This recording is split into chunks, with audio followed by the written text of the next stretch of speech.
اوعي تستخدمي اي حاجه للتجاعيد او للخطوط الرفيعه قبل ما تشوفي الوصفه دي. الوصفه دي حلوه قوي قوي ومن البيت، وهتخلي بشرتك شكلها ناضره وشابه ومش مكلفه. والوصفه دي حلوه قوي قوي، جربيها لمده اسبوع كده متواصل وقولي لي ايه رايك.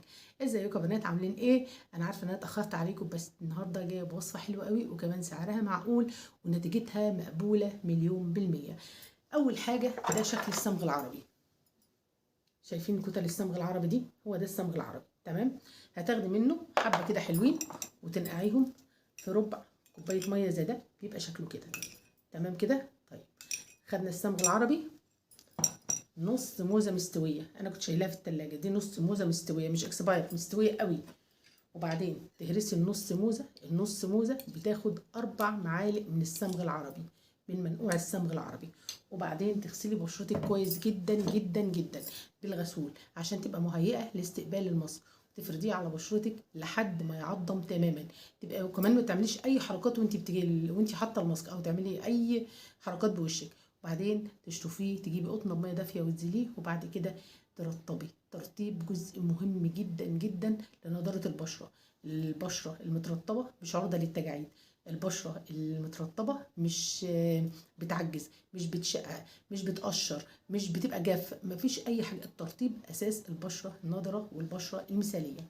علشان كده بقولك الترطيب بعد اي ماسك حلو قوي، وخاصة الماسكات اللي هي للتجاعيد لانها بتشد البشرة وبتفرخها من الزيوت والدهون. علشان كده بقولك الوصفة دي حلوة ولازم ترطبي بعدها. انا بشرتي فيها حبوب، زيت شجرة الشاي. انا بشرتي عايزاها بتلمع، زيت جوز الهند. انا بشرتي عايزاها صافية وزي بشرة الاطفال، وده اقرب زيت للبشرة، زيت السمسم. انا بشرتي عايزاها سيراميك، زيت حبة البركة. بصي كل حاجة تابعيني علشان تعرفي قيمة الزيوت، وتعرفي ازاي ترطبي بشرتك وتوصلي بيها لليفل اعلى ليفل الجمال زي ما بيقولوا. خلصنا الوصفه دي. عايزه اقول لك الوصفه اللي تحطيها على بشرتك حطيها على ايديك وعلى رقبتك، وهتديكي نتيجه حلوه قوي قوي قوي.